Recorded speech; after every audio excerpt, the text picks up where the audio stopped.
करते हैं आज हिंदी माध्यम के हिंदी विषय के बारे में। यह कक्षा 7वीं का क्वेश्चन पेपर एक आपको नमूने के तौर पर दिया गया। यह पिछले वर्ष का पेपर है। निश्चित तौर पर इस वर्ष आने वाला प्रश्न पत्र जो रहेगा वो इससे अलग रहेगा, लेकिन काफ़ी कुछ मिलता जुलता क्वेश्चन पैटर्न जो होता है, पेपर पैटर्न जो होता है वो काफ़ी मिलता जुलता रहता है, जिसमें आसानी से आपको ये बात बताई जा सकती है कि भाई आपको एक पत्र लेखन इस प्रकार का विषय हो सकता है, या फिर निबंध लेखन एक जो कॉमनली होता ही है वो रहेगा। प्रश्न के उत्तर लिखो डिटेल में या संक्षिप्त में लिखो, उस प्रकार से कविता लिखो, वाक्यों का शब्द जो मुहावरे दिए गए रहते हैं उनका अर्थ बताकर वाक्य में प्रयोग करो, कविता की पंक्तियाँ पूर्ण करो, इस प्रकार के प्रश्न होते हैं। तो चलिए हम देखते हैं कि इसमें आपके इस जो पिछले वर्ष का है इस प्रश्न पत्र में आपको कौन से प्रश्न दिए हुए। पहला प्रश्न है शब्दों के अर्थ लिखो।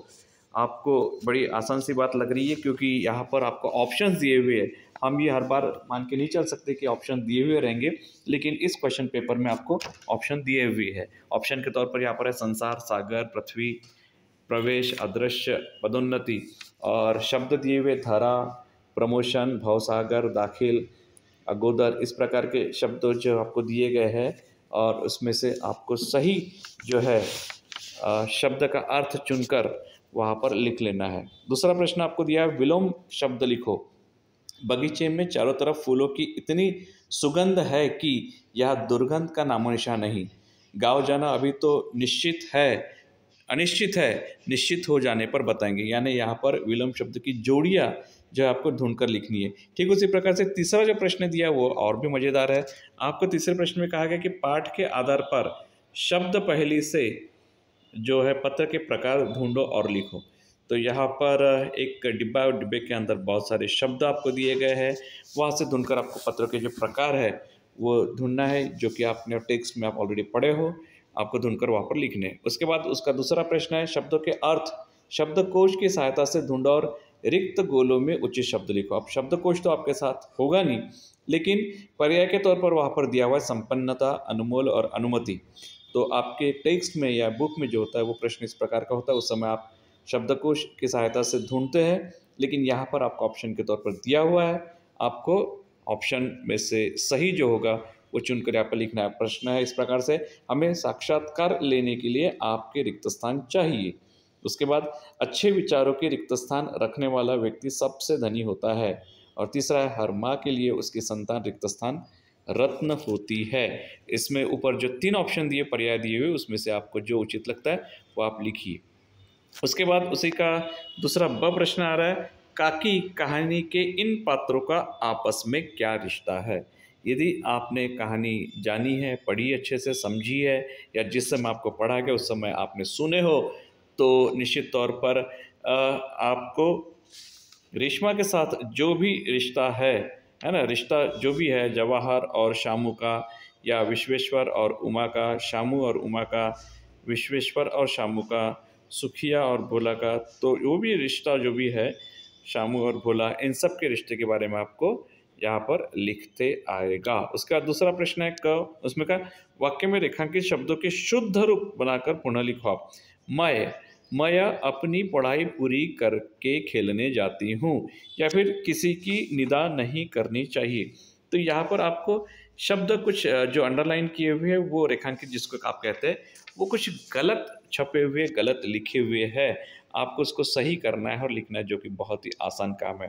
उसके बाद उसी का तीसरा प्रश्न आ रहा है कविता की पंक्तियाँ पूर्ण करो। एक कविता दी गई है और उस कविता की पंक्तियाँ आपको पूर्ण करनी है। अपनी कविता सुनी होगी, रिक्त स्थान रंगी सरंगी, रिक्त स्थान बसंती ओढ़े, इस प्रकार से आप आगे जाएंगे तो आपको उस कविता की जो पंक्तियाँ पूरी करने के लिए ऑलरेडी कुछ वर्ड्स वहाँ पर दिए हुए, बस बीच के जो छुटे हुए वर्ड्स है वह आपको अपने सुंदर हस्ताक्षर में लिखने हैं।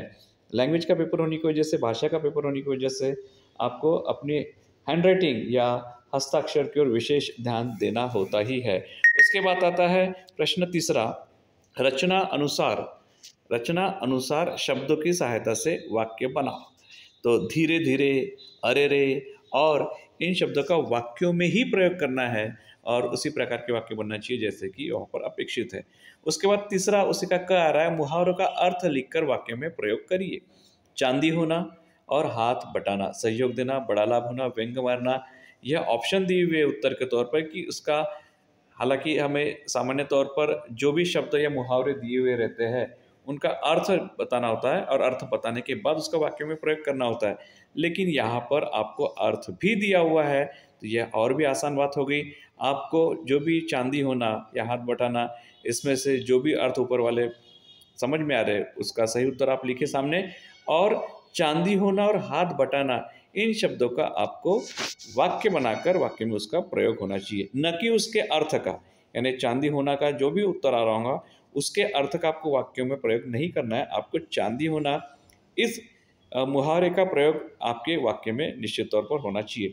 उसके बाद आ रहा है कविता के निम्न शब्दों से संबंध रखने वाले शब्द खोज कर लिखो।